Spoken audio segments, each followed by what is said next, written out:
Welcome to The Explainer. Today, we're diving into a story that's absolutely pivotal, brutal, and honestly, incredibly heroic. It's a chapter right at the very start of World War II, the 1939 Siege of Warsaw. Now, before we jump into all the dates and the military strategy, I think it's really important we start with the human cost. Just look at this number. It defines the stakes of this entire story. 18,000 civilians killed in just 21 days. Think about that for a second. This wasn't just a battle between armies, it was a total assault on a city and its people. And this was the rallying cry that echoed through the city. General Walerian Zuma's words were a call to action, and you better believe it was answered, by soldiers and by ordinary citizens alike. This one phrase basically transformed Warsaw from a capital city into a fortress. All right, let's really get into how this all unfolded. So the first thing you need to understand is that the attack on Warsaw, it didn't start with tanks rolling down the streets. No, it started with a new kind of terror, something from above. Right from the very first hours of the war, the German Luftwaffe just unleashed this relentless, unrestricted aerial bombardment. The whole strategy was designed to create absolute chaos and just crush the city's will to fight before the ground troops even arrived. And you can see from their targets, the goal wasn't just to cripple the military. It was much deeper than that. They were trying to break the spirit of the entire population. I mean, look at this list. They're targeting the very heart of civilian life. The places people got their water, their food, where their kids went to school, where the sick were being cared for. The Luftwaffe wasn't just waging a physical war. This was psychological warfare, plain and simple. Okay, now this is where you really see the mismatch in technology, and it is just staggering. On one side, you have the Polish pilots flying these, frankly, obsolete planes. And they're going up against two entire modern air fleets. It's a real David versus Goliath situation.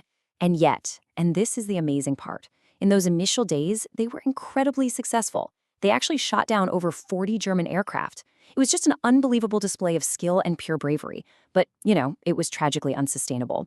You just can't win against those kinds of overwhelming numbers forever. So after that initial shock from the air, the battle for Warsaw moves down to the streets. The Germans, they're feeling pretty confident. They fully expect a quick and easy victory. But the city's defenders, well, they were about to stop the first German ground assault dead in its tracks. And they did it, against all odds. That first big push by the elite 4th Panzer Division, it failed. They were met with just ferocious resistance from well-placed anti-tank guns and makeshift barricades. Get this, the Germans lost around 80 tanks in that first attempt. That was a stunning setback, and it sent a very clear message. Taking this capital was not going to be easy. So how did they pull it off? Well, you can see here how the entire city basically united as one to defend itself. It was this incredible fusion of professional military command, under General Zuma, and this massive civilian effort. And a huge part of that was Mayor Stefan Starzyński, who rallied everyone with his daily radio broadcasts. We're talking everyone, from soldiers to ordinary men and women. They all played a part in turning Warsaw into a fortress. And when you're short on weapons, you have to get creative. The defenders had to turn to sheer ingenuity, and this turpentine trap is just a legendary example of that. I mean, can you just imagine? You see a column of enemy tanks rumbling towards you, and your best weapon isn't a high-tech rocket, it's a flammable liquid from a factory down the road. It really is a testament to the desperate, clever, and absolutely determined nature of the defense. Okay, so the defenders, they'd won the first round on the ground. A major victory. But the tide was about to turn. After that initial setback, the German forces regrouped. They crushed a major Polish counterattack nearby, and then they began to completely surround the city. That window for escape or for reinforcements to get in, it was closing, and it was closing fast. This table, wow, it just lays bare the overwhelming material advantage the attackers had. I mean, yeah, the number of soldiers looks kind of comparable, at least at peak strength, but then you look at the artillery. Over 1,000 German guns versus just 64 for the Poles. 64! This was not a fair fight by any stretch of the imagination. It was a siege fought against truly impossible odds. It was a battle of human will against cold, hard iron. And just like that, over the course of a single week, the city went from being on the front line to being a completely isolated island. On September 15th, German forces sealed the ring from the east. Now, there was this brief, shining moment of hope when remnants of defeated Polish armies actually fought their way through the German lines to help out. But by the 22nd, the noose was fully tightened. Warsaw was completely, totally alone. Which brings us to this day, a day that would become infamous in the city's history.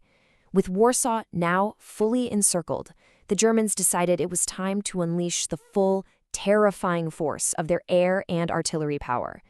This was meant to be the final, devastating blow, the one designed to break Warsaw once and for all. And that number right there, 1,200, that represents the sheer, terrifying scale of the bombing. We're talking 2 entire air fleets taking part in continuous raids, dropping bomb after bomb on military and civilian targets, completely indiscriminately. It was just a hellish, unrelenting assault from the sky.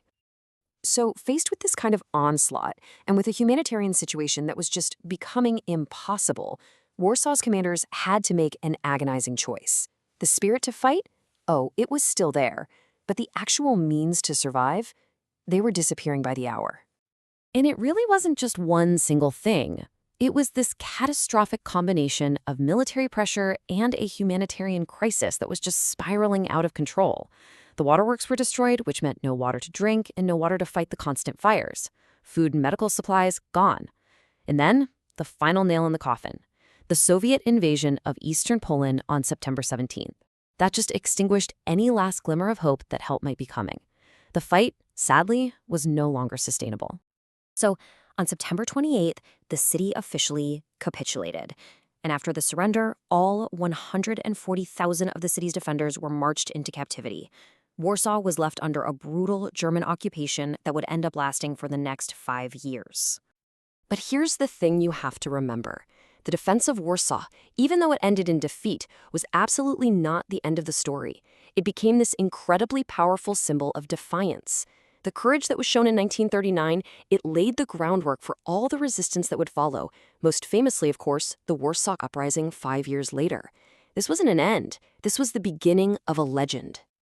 And so, the story of Warsaw in 1939 really leaves us with this question to think about. The city clearly lacked the weapons to win, there's no doubt about that, but for 21 brutal days, the unity and the sheer spirit of its people held an entire empire at bay. It's a powerful testament to human resilience, even when facing the most impossible odds.